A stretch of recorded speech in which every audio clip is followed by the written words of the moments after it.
I kissed George Michael once. Hello, lady. That's your dream. That's my dream. So Rob Shooter is here. You know, Rob, you always come in here and talk about all of our favorite celebrities, and some celebrities we don't really give a rat's ass about. But at the same time, we love to talk about what's going on behind the scenes and what the truth is behind some of these stories. But also, you've taken all of your experience in the entertainment world and more, and you've come up with this book. It's not out till April, but pre-sale is going on now. You guys, do you want Rob to tell you in his words what his book is all about? Because everyone's going to want a copy. Yes. It's really exciting. Thank you so much. It's the first time I've done a novel, and so I was over the pandemic sitting around wondering what to do, and I have all these amazing stories about celebrity and fame and all this stuff, and I started to just write a little bit, and before I knew it, I'd crafted this novel. It's based on 4 characters. It's 4 ambitious people in the entertainment business who end up getting a morning show. They get a morning show on a struggling cable network, and each day they reveal secrets about celebrities, about glamorous people. However, what we find out very quickly is the real secrets are about themselves. All 4 of them have a secret. So it's a story about friendship. It's a story about gossip. It's a story about where you work. And often we're thrown into places where we work where we might not pick the person next to us. I'm looking around the room thinking I'd pick everyone. But there are instances where you don't sort of get along and there's conflict. And so it's sort of a workplace drama based in this delicious world that I know better than anybody, which is celebrity and celebrity gossip. Ooh, okay, I'll tell you, I used to read all the books from Jackie Collins. This was years ago. I don't know if you're familiar with Jackie Collins. She used to put these incredible novels out. They were fiction, but all of the characters, always based in Hollywood, were based on real life celebrities, real life stars. And you had to sort of guess who they were. And is there a little or a lot of that in this book? Because that guessing game is my favorite. It's delicious, isn't it? I'm a huge fan of Jackie Collins. One of the people that have read the book early, so I can get a quote on the cover, said that I am the Jackie Collins of our generation. And it's the most flattering quote. I know. I'll take it. And so, yes, obviously you base stories on people you know, on your own life, people that are musicians. They do the same. And so there is a lot of people in there who are going to seem very familiar. Ooh, There's lots of guessing games. Well, I think if you just look at my life and who I've worked with, it's quite clear who some of these celebrities are. Is J-Lo in there? Diddy? I think Jenny might be in there, and I think there might be a little touch of a character like Alicia and Diddy. So there's lots of fun guessing games. It's almost like a blind item, isn't it, when you read the book? But I think what's going to be really interesting about this is I'm going to introduce you to characters within our business that we all know, but you don't yet, in a way that we didn't know Miranda Priestley in The Devil Wears Prada until that movie, that book became a huge hit. So I have a boss from hell at one point that I really did have in my career, and they're in it. I've also worked with other gossip columnists, reporters, and let's remember, I had my own show for 4 years on VH1, so it really is that sort of experience. While I was doing that show, that morning show with 3 other gossip reporters, I kept a diary, and just it made me laugh. Like, I remember once they sent me to get Botox, and I was so flattered that I was going to get free Botox. It was under my armpits because I was a sweaty devil, so I didn't get anything in my... I was furious. I remember Sweaty Rob. I was a sweaty devil. And so it's all these funny little stories. So it really is. I think back to the movie Titanic, and James Cameron said, that is Romeo and Juliet set on a boat. This is the story of Working Girl. This is like a Sex and the City type story about friendship, but it's set in the world of celebrity gossip. Ooh. I'm going to go ahead and roll the dice on this, and I'm going to place my bets. I bet you this thing will be picked up and it will be a motion picture. It will be a movie. Oh, that'd be so cool. That'd be so cool. I truly believe it will be, because you know these celebrities, a lot of them are on trial as we speak. But in one way or another, you know these celebrities in and out. And so it's one thing to hear all of the reports we hear from reporters about these celebrities and their goings on this here and there. But it's another thing to actually get a slice of what they're like in the background, like waking up in the morning, walking down to their kitchens and pouring coffee and having a conversation with their manager, this and that. I bet you get a lot of that in this book that's out in April. Yeah, thank you so much. It's really important to get pre-orders. That's why I'm doing it so early. It seems odd to be out here pushing a book that isn't out for a couple of months. But if you buy it now, then you'll forget about it. And in April, it'll be a lovely surprise. I know. And if you buy it now, it helps me with pre-orders. So thank you so much. Oh, look at this. Our best friend, Rob Shooter, star of, podcasts and TV shows, and he's got his own book coming out, his own novel coming out. You got to pre-order it right now. It's a Rob Shooter empire. I love it.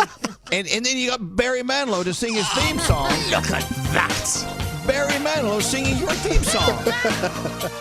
This is just over the top. Scandal and vice, or sugar and spice. It's naughty but nice with Rob.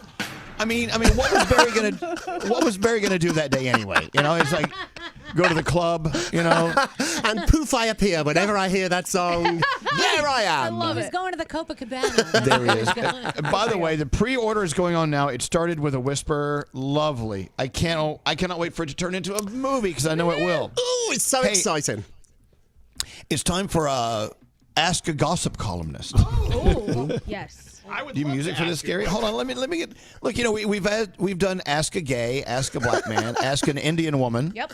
Ask a Guido, starring Danielle. Remember that? Now it should be Ask. Do you consider yourself a gossip columnist? A proud one. It's like an AA meeting. I have to say it out loud every day. All right. And now it's time for Ask a Gossip Columnist. Think about your question. I know that Nate is teeming with questions. Yes, go right ahead. Turn the music off, Scary. Yeah, you have one. Go right ahead. Have you ever had a story that came to you about a person who then called you and asked to not publish that story? Yes, absolutely. And it's funny because if you pre-order, it started with a whisper. No, I haven't that happen. It happened a couple of weeks ago where I found out a celebrity, a big celebrity, was working with her boyfriend on a project that the boyfriend was probably not qualified to be part of.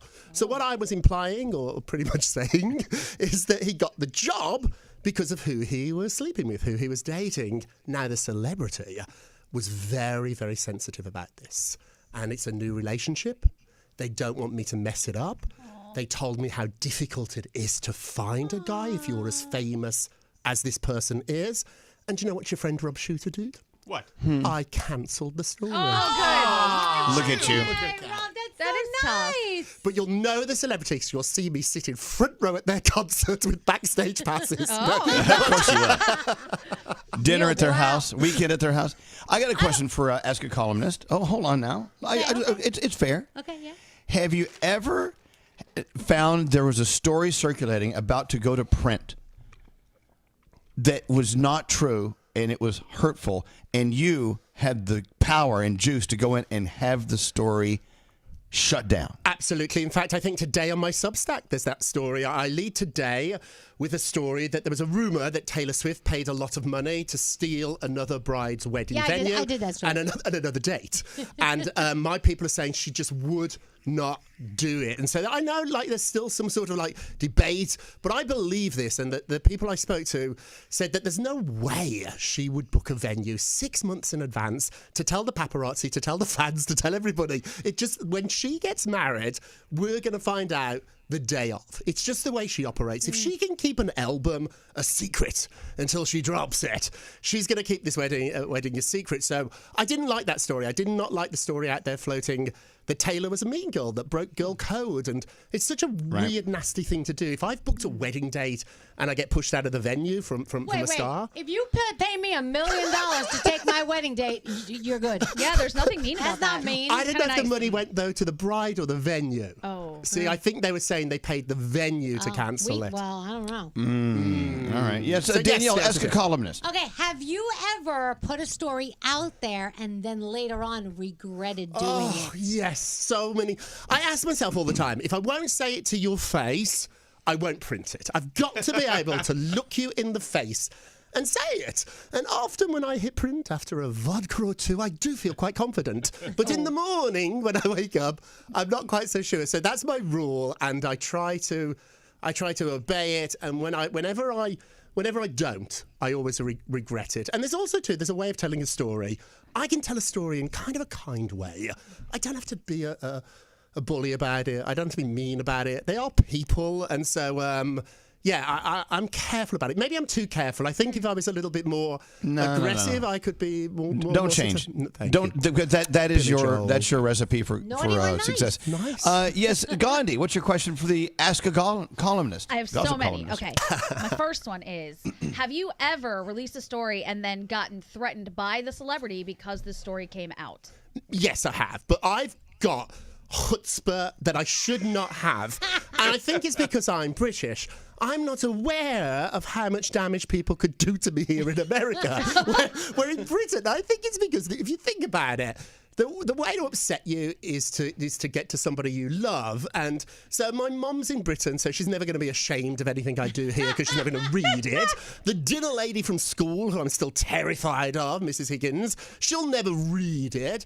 And so moving to a different country gives you a different perspective. When you go traveling, when you're on vacation, you feel confident. When you're walking around Spain or when you're walking around Italy, you feel like that you're invincible. And you're often not, but that's the feeling you have. And so I still feel a little bit maybe too confident. But yes, there has been times. The more you threaten me, though, I can be a real stubborn so-and-so. I can dig my heels in. So the best way to kill a story, don't threaten me. Call me and cry. Oh. Then I'll kill you. What if I offer you money? Oh, definitely. Oh, jewels? definitely, darling. Definitely. You had a follow-up, Gandhi? I do. Okay. Have you ever wielded your power because you knew a story was going to come out and you tell somebody, hey, this story's going to come out, just giving you a heads up, and now I need those concert tickets? No, because I don't think I have done that. I've given people a heads up without asking for anything in return. I don't play quid pro quo that often. That often? That often, mainly because I've got everything I want. Like, I have a really lovely life. And so, no, I don't really do that. I've got no game. Like, my wardrobe should be full of Gucci and Prada and free stuff. And it's really not. It's very J. Crew. Like, it's very, like, J. Crew's nice. It's lovely. I love J. Crew. And so, no, I haven't done that, but I have helped people. I've helped people negotiate it. Before I was a columnist, I was a publicist, and so I know what to do in these circumstances. A couple of days ago, there was a story that broke, and I texted a friend of mine and said, just don't respond. Just let this go away. And I promise you, in 20 minutes, somebody will do something foolish and we won't be talking about you. Well, see, isn't that usually the case? Isn't that usually the case? If something comes out, even as scandalous as it could be, unless it's illegal and there's going to be other repercussions there, but if you just leave it alone, it'll go away. It's such important advice, and people don't do it though, Elvis. Like, when you think about it, if somebody texts you something today you don't like, you're probably going to respond. Don't respond. Don't give it any more oxygen. Let it die. Amen. It will die. That's great advice you've given a lot of us in this room. Hey, a texter asking a question. Have you ever been in love with or involved with a celebrity? Ooh, I kissed George Michael once. Hello, Wendy. That's No. Was it? Well, hold on. Now, was he alive or in the car? Oh, Elvis. I'm sorry. You just went really high on my list now. Well, no, if you'd seen him the night I'd kissed him, he was a little sloppy. It was definitely 2 o'clock in the morning. Was it in the bathroom in the park in the wee cottage? Stop it, he has deceased. It was 3 a.m. in a nightclub in London called Kinky Galinkies. And at 3 a.m., I had a snog and a group in the corner. Good for you. I know. Nice. I love that. I know. Wake me up before you go. But hold on, though. Hold on a second. Have you ever woke up the next morning and found out what you printed the day before was as far away from the truth as it could be, and you made a mistake? And what do you do at that point? Because I know it happens. You do make mistakes, but you try to be honest about it. And you have to remember, too, this has to go through legal. You can't just say anything. What people can say on TikTok and on their Instagram feeds, I can't say. I will get sued. And so there's definitely a layer that isn't such a good thing always. It can be a restriction. I know something for a fact. I know it. I just can't get it past my legal department. And then some YouTube kid breaks it, and like, I'm furious. And so there's a balance, Elvis. Like, I'm not that reckless. I'm really not. When I was younger, I was probably reckless. As you get older, you have more stuff that you don't want to lose or get sued for. And so I have never woken up and regretted the content. I might have regretted the tone. I could have been nicer. Because it's going to get out. Let me tell you a little secret here. Secrets don't last. They always get out. They might not get out today, next week, next month, but they will get out. And so I would argue to a celebrity, it's better I tell it than somebody else. You don't want TMZ telling it. You want me telling it, because it will be the same story. But at the end, it'll be bless their heart. That's such a British thing.